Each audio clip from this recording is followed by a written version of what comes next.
actually didn't realize how much women were kind of discriminated against in country music. I didn't know that. And I'm glad I didn't, because I think that might have been a little intimidating for me, if I'm going to be honest. But it's still not going to stop me, because I'm just going to continue to make music that feels right.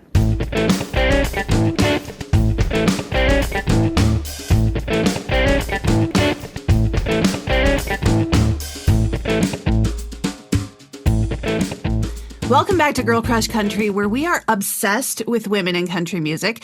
I'm Jess Wright in Nashville, Tennessee, and you may already be familiar with this week's guest, but this might be a surprising space for you to find her in. We are very happy to welcome Pia Toscano. Hi, I'm so happy to be here. Thank you so much for having me. First of all, New York in the house. Yes. I'm not from the city. I'm from upstate, but Yankees got to stick together in the South. Oh, yeah. I grew up in Queens, New York, so that's always going to be, Mount Juliet, Tennessee is home for me, but, New York was where I was born and raised. And I saw, tell me if this is right, that you went to the same high school that the movie and the TV show Fame were based on. That's true. Yeah. Is it true? Yeah. So many big names came out of that school. It was some of the best years of my life. Taught me so much. It's the reason why I am doing what I'm doing right now. It's interesting. Nicki Minaj, Liza Minnelli, Eartha Kitt, you are contributing to some huge footprints that came out of that school. I love that school so much. It gave me so much. Yeah, I wish I could go back and thank all of my teachers. I mean, I still talk to them, but I want to make time to go back because it was such a special time in my life. So a lot of people know about you or first learned about you from American Idol. Yeah. You were on season 10, but that was actually your third time trying out for the show. I think it was actually my fourth or fifth time. Oh, no kidding. I think it was fourth. Yeah. Yeah, I started auditioning when I was 16 years old. And then I think I did season 5, 6, 7, 8. Oh my God, it might have been my fifth. And I took season 9 off, and then season 10 was the year that I made it. And that was in 2011 when it aired. Yes. It was 2011. They had changed the judging panel. It was Jennifer Lopez, Steven Tyler, and Randy Jackson, and that was my lucky year. That season came with some controversy, though, especially for you, because one week you're told that's the greatest performance ever in the history of the show, or something like that, and then you are eliminated on another week. You know what's so weird is I kind of felt it coming. There was this weird, bizarre feeling that I had that day. And I was like, I wonder if this is going to be the night that I'm at least in the bottom. I didn't know I was going to totally be going home. I thought maybe they would use a save on me because everything had been going really well, but they had already used it on Casey Abrams, rightfully so. But I definitely knew I was going to be in the bottom 3 for some reason. I just had that feeling. I'll be honest, that was the last season that I watched consistently. I won't name names, but I will say I got in trouble with that season's winners fan club because I said I didn't think he was ready. I stand by that.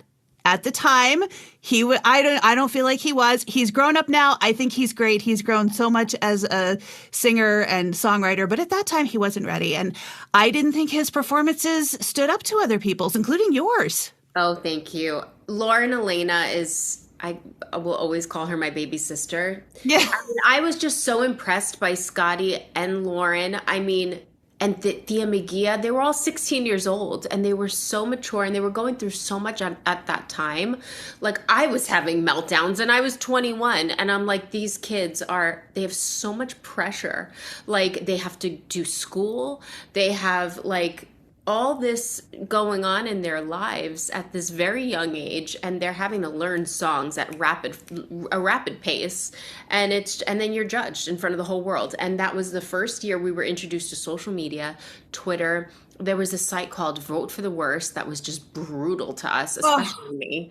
And so I just loved Scotty and Lauren. I love, we are still in a group chat, and we just I all love that. I was going to still ask. we all still keep in touch. I just spoke to Lauren Elena the other day, and she's still a really good friend of mine, although our schedules are crazy, so we don't get to see each other. But yeah, I loved my years so much, and Scotty and Lauren were like siblings to me, and so I am just so proud of them. But I thought Lauren Elena, and I still think that she's one of the greatest voices. Actually, Scotty just said this. She's one of the greatest, or the greatest vocalist in country music right now. I stand behind that. Yeah, she's so good. She's Yeah. so good. And I don't think that she has gotten her due. And Yeah. I think also, I thought at the time when she and Scotty came to the end, I didn't think she was ready yet either. The potential was there. I just didn't think, as a radio programmer at the time, I didn't think she was ready. And now that I've outed myself that it was Scotty's fan club that was mad at me, I, Sorry. I I can tell. think well, I think part of the reason that they got mad at me for saying that was not because I said anything that was untrue, but it's because this social media thing was happening, like you mentioned, where all of you were not just being judged on your talent, but on your appearance, on your bodies, on God, yeah. things that you have no control over. And that had, I mean, even at 21 for you, that had to be It was so hard. it was You awful. because you were still a child too. I wasn't ready. Yeah. I put myself in that category. I was definitely not ready. And that's why part of the reason why I wrote Redirected was because I felt like God was protecting me from, potentially something that could have totally destroyed me mental in every way, and changed my moral compass because I was trying to make it and trying to fit in. So I feel like rejection is God's protection, and God pulled me out of that and said, no, you're not ready for this yet. We need to do more work. And that's why I wrote my single Redirected. But no, I would put if Scotty and Lauren weren't ready, I certainly wasn't ready. And I was like, what, 5 years older, 6 years older than them. Yeah. So, Yeah. And I mean, Lauren was in the throes of a eating disorder at the time, which nobody knew about. yeah, I love how open she's been with, her life and her Same. struggles. I certainly haven't been as brave as she has, in those moments. And I just admire and love her so much because I think she's such an incredible role model. And now she's an amazing mom, and it's so beautiful to watch. But yeah, no, I'm just so proud of them all. Well, I will say that being eliminated when you were, and you've already said that was a blessing that you didn't maybe understand at the time, but it didn't hurt you career wise to be eliminated. No, it actually helped. I think, had I gone on the show longer, I think I would have definitely plateaued, a bit, or I might not have. I don't know, but I definitely was lucky with the way my elimination came across to the world. I I ended up getting winner's press, which was shocking to me because, um, I literally, when I was being eliminated, I'm like, wow, it's over so quickly. I finished ninth. No one's going to want to work with me again. I got a taste of it. I loved it. And now it's gone. I didn't know I was going to get signed to Interscope immediately after. I didn't know what was going on television. We were kept in this bubble. I didn't know, like, people were outraged by this. And so I was heartbroken and so nervous in that moment because I knew they were going to make me sing, and I was like hyperventilating. I had to be cut out of my outfit that night because I was literally having a panic attack. And it Oh, wasn't, I was like, I think because when you want something so bad and you fought for it for so many years and I dealt with so much rejection leading up to that moment. So it kind of just slapped me in the face. My parents were there. Thank God they were there, honestly. But They were there that night, and I was literally having a meltdown because I was like, everything's over. Everything that I had prayed for and I had worked for, it's all over. And that couldn't have been further from the truth. Even though things didn't pan out the way I had hoped they would with my album, I still got a lot of opportunities from that. I was able to do the Idols tour, which was incredibly successful. And I got so much, I did so much growing during that time. What did you take away from that experience that you were able to use to move forward? Honestly, what did I take away from? Oh God, so much. I mean, I was so insecure. I was so terribly insecure and shy, and I didn't realize I had so much performance anxiety that I needed to deal with. And I didn't believe in myself at all. I didn't know who I was as an artist. That's why my album took so long and it didn't even come out, because when you don't know who you are and everybody else has an opinion, it's very hard to zone in on what kind of story you want to tell and what kind of music you want to make. I just learned that you could humbly, very humbly, be your own biggest support system and fan. And if you don't believe in yourself, no one else is going to believe in you. So, I mean, you don't have to do that in a cocky and like conceited kind of way. Actually, it's funny because a lot of people thought that that's who I was, because I was so shy and I couldn't connect with the audience because I would not open up at all. I was terrified. I was so scared to say the wrong thing on television and like I'd be scrutinized for something. And so every time Ryan would talk to me, I'd feel like a deer in headlights. So, I mean, the one thing I wish I would have taken away from that was like, I really wish I would have lived in the moment a little bit more and had a lot more confidence, and not put so much pressure on myself. But it's really hard to do that when you're being judged, not only by a panel, but like the millions of people that were tuning in every week. Well, you did release your first song in 2011, right after the show. This time, yeah. It was This Time. I was re-listening to that last night, and I thought, with different instrumentation, this could be a country song. And then I looked at the credits and was like, oh, the late Brett James was one of the writers on it. Yes. Oh my gosh, that's right. Yeah.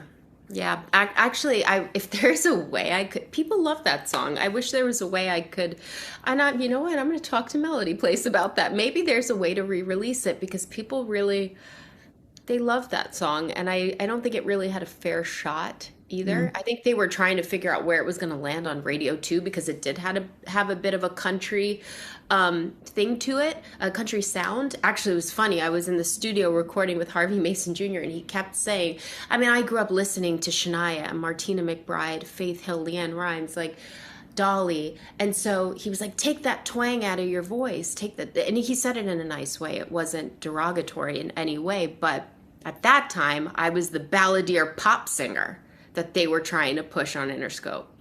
Lauren was the country girl. And so, he was like, it's sounding too country, it's sounding too country. And I think that's also where maybe the disconnect was as well. Isn't it funny, though, that somebody from New York is being accused of sounding too country? I know. These are the women that shaped me. I remember LeAnn Rimes taught me how to sing the national anthem. Like, when I would listen to her version of God Bless America, the national anthem, and fuse that with Celine Dion and Whitney Houston. Like, I feel like how I developed my own voice was by the powerhouse female like country singers and pop artists, and that's kind of how my voice developed its own unique thing. Well, and you mentioned that it took so long for your album to come out after the show, but it didn't come out, actually. So I was thinking different album, like the one that came out in 2022, but there was one that didn't come out at all, you're saying. The Interscope album that I was signed, like the big record deal that I had, that album never came out. I fought really, actually, my second single we thought was going to be Heart Attack, the Demi Lovato song. And I had cut that record. I'm still like on the BGVs, I'm pretty sure. of her record, but like I had fought for that to be my second single. I'm like, this is going to change my life. Trust me, it's that powerful, empowering female anthemic record that I need. This is the way my voice can like soar on a pop record. And then my label just wouldn't get behind it. And then the producers were so sweet to call me and say, hey, I'm really sorry. I know you love Heart Attack and we love you on it, but Demi Lovato wants to cut it for her second album, and it's going to be her lead off single. And I was like crushed, but I'm like, what can I do? And they were so nice to be honest with me. And so I was like, it's just not my time. That record wasn't meant to be mine. But you did a lot of really cool stuff, including P.S. touring with and singing backgrounds for Jennifer Lopez. Yes, that was definitely a detour that I never thought I never thought I'd be doing background vocals, especially for the judge on my on my season of Idol. That was definitely, if I'm going to be 110% honest, that came about because her team invited me, Allison Irahita, and Jessica Sanchez onto American Idol to promote her single I Love You Poppy. And we did this a cappella in Vogue, like on the stoop vocal moment, which was so cool. And it was such a great experience. But our voices sounded really nice together. And then her team invited me to go on the promo tour with her, which was at that time only like 6 shows. And so my ego and pride got in the way for a second. I was like, how am I going to go from being on American Idol to now being in the background? And I have nothing, this is not anything against background vocalists because they are the most talented people in the world. But you wanted to be a star. I wanted to be a star. And then I had to think about it. And I was like, you know what? There's a reason this is being put in my life. I need to take a step backwards, and I need to go through, I need to learn from one of the greatest, in my opinion, she's one of the greatest performers of our time. And I learned so much from that experience, and I loved working with Jennifer Lopez. I mean, she lit a fire in me that is it's hard to explain because you're in the room with her and she's just a powerhouse, and she's confident, and she's nurturing, and she's so many things that people don't even know. And like, sometimes I just want to tell the world, like, this woman she's the most hardworking woman like in the industry, or at least one of them. And and she paid her dues. Like, she was Janet Jackson's background dancer before she became the star that she was. So we all have to start somewhere. And I actually think she told that to me. She was like, I was a background dancer before I got my time. So I needed that. And so, yeah, then I did the Vegas residency with her, and it was some of the greatest years of my life. And it opened up so many doors for me, and how I reconnected with David Foster. And sorry, I'm long-winded.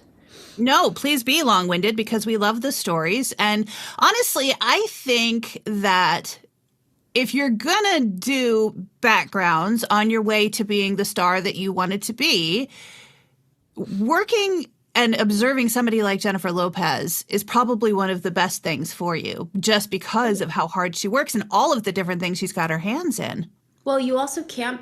I was struggling with coming out of my shell on stage. I was very intimidated by a large stage. And so I needed that more than anything, because you can't be on stage with her if you're not giving 110%, if you're not connecting with an audience, and you're not confident in who you are. And so I remember when she was making us dance as background vocalists, and I was like, oh my God, this is my worst nightmare, because I think I'm such a terrible dancer. And that grew me so much. It was literally like boot camp, but not in like a bad way. It was like the best form of boot camp. Well, you did put out some music. You put out an EP in 2016. Yeah. And then you were in the musical reality show Westside on Netflix in 2018. Honestly, I had forgotten all about this show. Yeah. Alexandra Kay was on that show too. Who was? Alexandra Kay. Yeah, that's right. Yeah. Yeah. What did that experience teach you? that I never wanted to do reality TV again. No, it was so fun. It was a lot of fun. It did teach me that I never wanted to do reality TV again, honestly. Everybody I worked with was so nice, and I loved the cast so much. I loved getting to know everyone. I loved the music that we made together, and it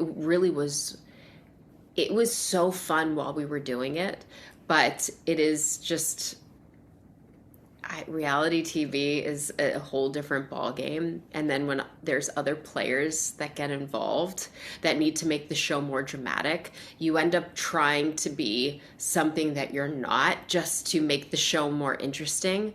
And I didn't like that part of it. And I started to go down a path that was not good because I was not thinking I was interesting enough. And so I was fighting my own demons that I had of like insecurity. And, and then it kind of starts to feel like a competition again. When we were doing these photo shoots, who's going to be in the front and center? And that like, that they would put me in the front and center. And that made me feel awful because I'm like, well, I don't deserve to be in this spot more than anybody else. But at that time, people knew me from Idol. So they thought that would really work. And I'm not meant for that kind of thing. I'm not. It was a great time though in my life. And I had a blast doing it. I just never want to go back to doing that again. There is something about entertainment in any form when you just have so many people involved in trying to mold you into whatever it is. Right. And I think one of the benefits of the way music is distributed now, that you have the ability to put out music on your own independently and do your social media and reach the fans in your own way, is that it gives you more control over how you present yourself. 100%. And I think it's still incredibly hard to release music as an independent artist. I know I've tried. Someone like Alexandra Kay is a mastermind at it. And I've picked her brain quite a bit, but she's always had an incredible business sense, and she's so open and honest and relatable. And so like during the pandemic, she would do her TikToks, her coffee girl covers, and it was amazing, and it took off. And she built this core fan base by being honest and vulnerable about what she was going through, and that just soared and skyrocketed. And then she had all these opportunities come her way because she built that. And it's amazing. I have had a harder time doing that kind of thing. I mean, social media is a full-time job. And in addition to the baby I have on the way, I'm also a stepmom to 5 kids. Only 2 of them live with us, and I'm also touring. So it's hard, like, for me to constantly want to be in front of the camera and want to be, I love connecting with my followers and the people that have been with me from day one, but it does get tiresome to constantly have to think of the next viral moment that's gonna, like, so I just prefer to do, I also don't have like the business, I don't have that kind of mind that Alexandra Kay has. I admire her so much, but it's just, it's a lot of work. It's a full-time job. I do know. Better at it.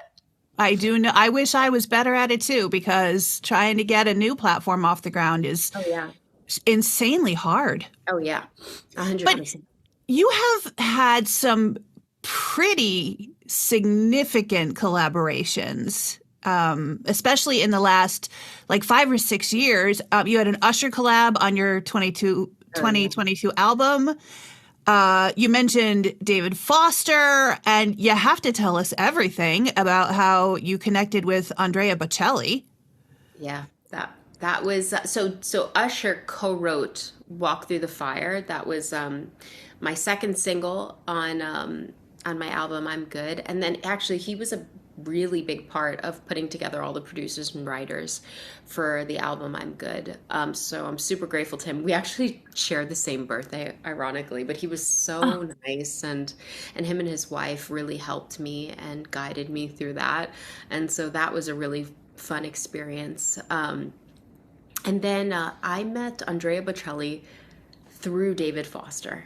And David, well, he had taken me to Italy with him to do the Andrea Bocelli Foundation. He does it's a thing called Celebrity Adventures, and he does it every year, and or every couple of years. And he invited me, and that's how I initially met Veronica, Andrea's wife.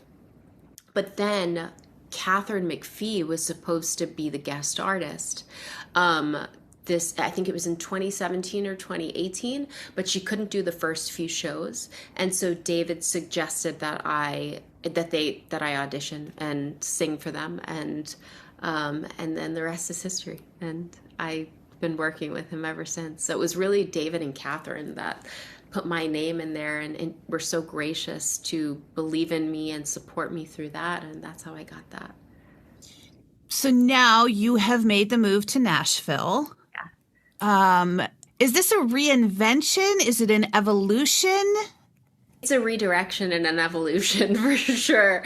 But like I said, I mean, I never wanted to ever be put in a box genre wise. I don't really think any artist wants to be put in a box, because we're moved by so many different types of music. I listened to so many different things growing up, and I still do.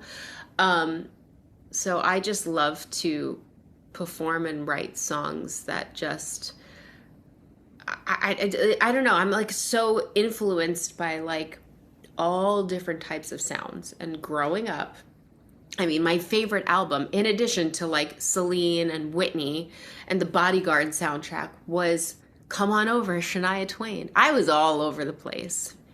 Faith Hill, like that's who I was listening to growing up. Leanne Rimes' album, it was the one that You Light Up My Life, and The Rose was on, and How Do I Live, and I would sing You Light Up My Life to my grandma and my grandpa. And actually I made this demo in my basement downstairs, that I ended up putting out for my Sweet 16, but a lot of it was Leanne Rimes, like all of her songs, and Faith Hill. So I was influenced by those big country voices, from the time I was very young, but also the powerhouse pop vocalists as well. So I feel like now I go to the writers' rounds and listening room and Bluebird Cafe, and I'm like, I've always loved country music, and I just wanted to make music that felt right to me. And, and that's just kind of where I'm at right now. I feel like I just want to make anthemic records that are storytelling and honest. And that's the writing in Nashville.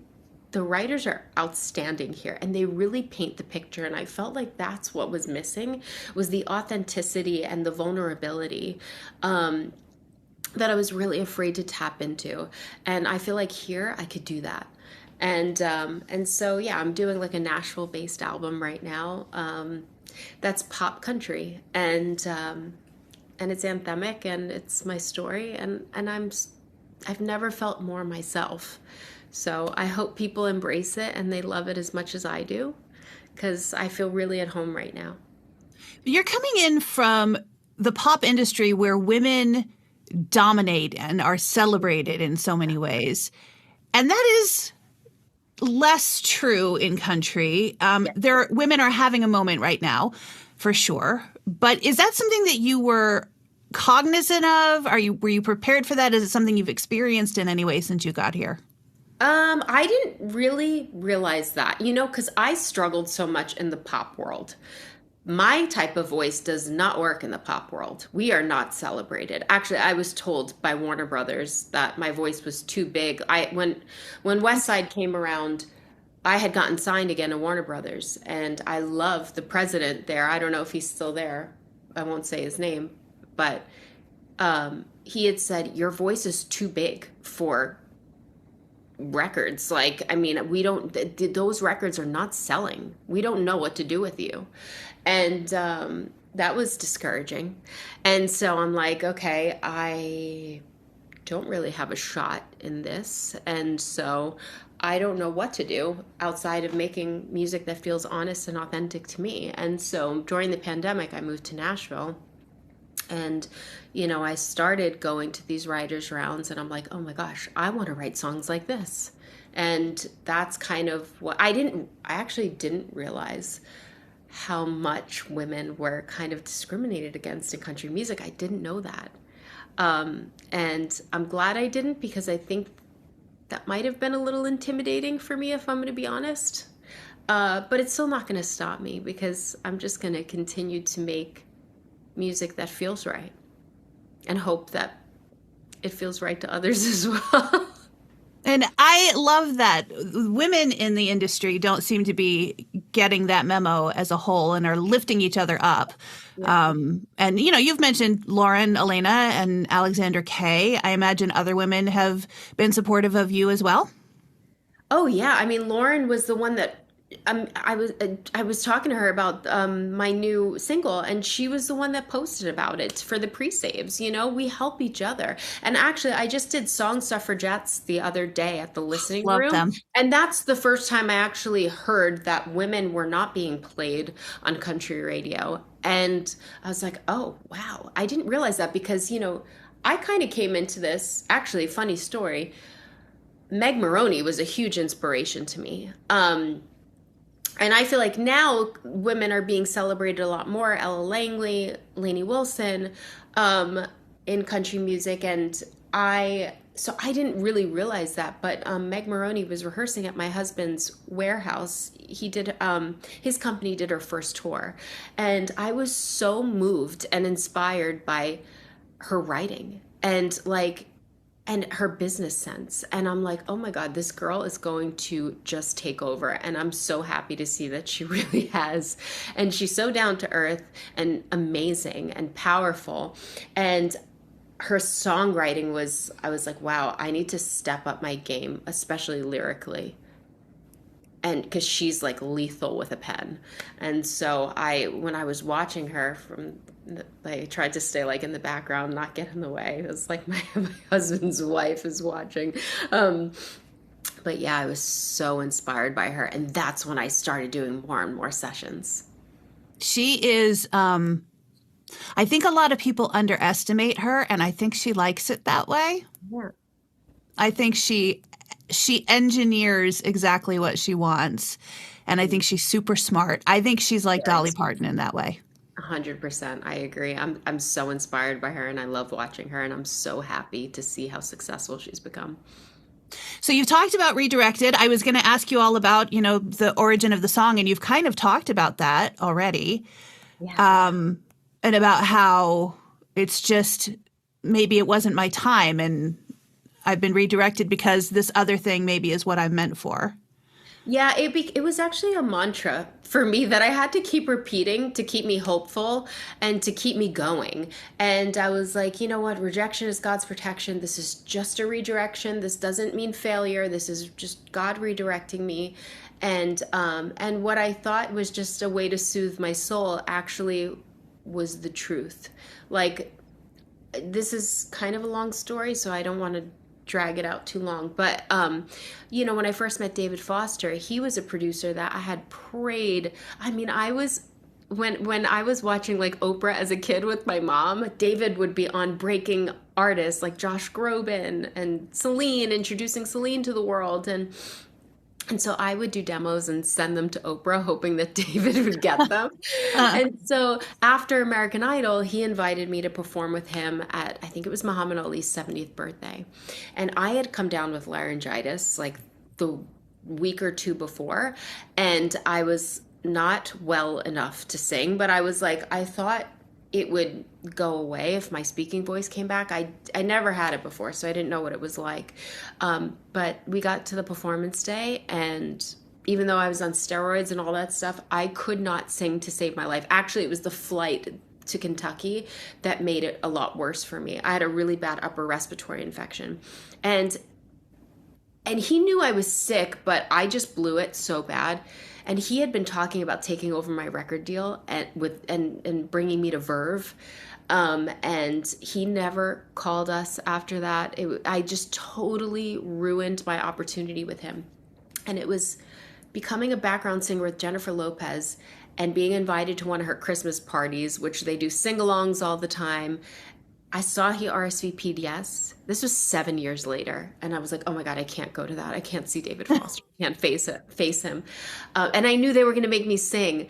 But it was a Christmas party. I was like, you know what? I'm going to practice all of David Foster's like Christmas songs, like "Oh Holy Night" with Celine Dion, the songs that he's produced. And sure enough, they call me up and they're like, and I'm like, I'd love to sing "Oh Holy Night," the Celine version. And they were like, well, David Foster, come play with Pia. And I was like, oh my God. And so the voice angels carried me through that night. And because I was so nervous, and Jennifer was there, like, come on, baby, you got this. Like, she was cheering me on. And that was what started rekindled my relationship with David Foster. And then I started touring with him. So I felt like that was a huge redirection. Like, I wasn't ready 7 years prior. I was sick, and then I got my moment again. I got my chance. Like, when preparation meets opportunity, like practice, I was a better singer, I was a better performer, and and David has been such a huge support system for me now.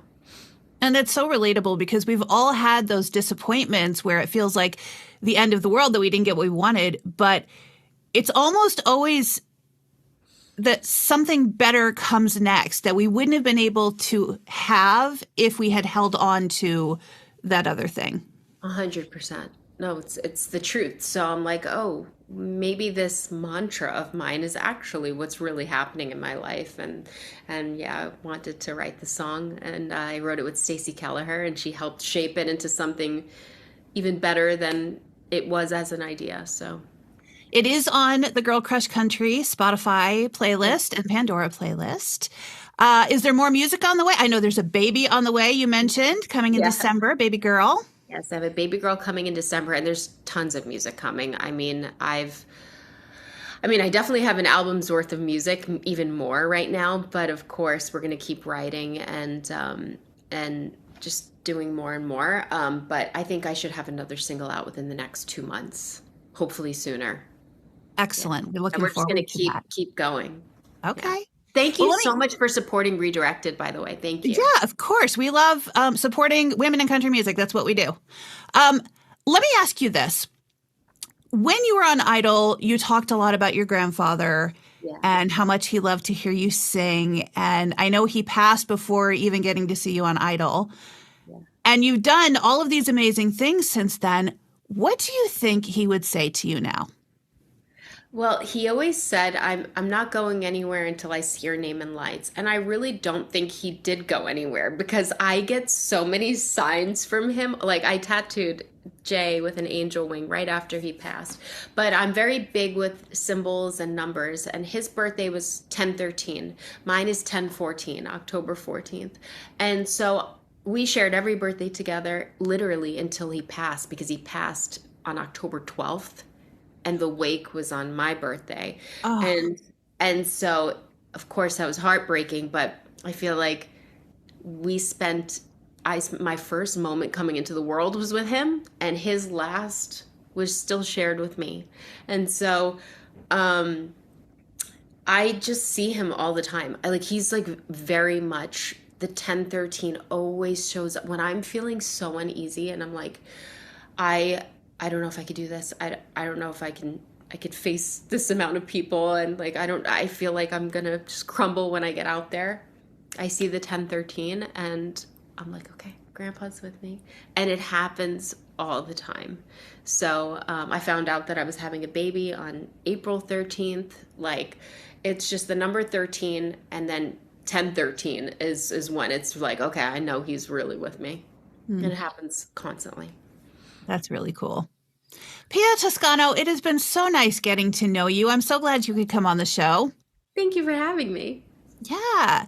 And if you love what we're doing, we would love to have you join the mission. Subscribe to the channel, share the videos, follow us on the socials, wear the merch, get the newsletter in your inbox every Monday when you sign up at girlcrushcountry.com.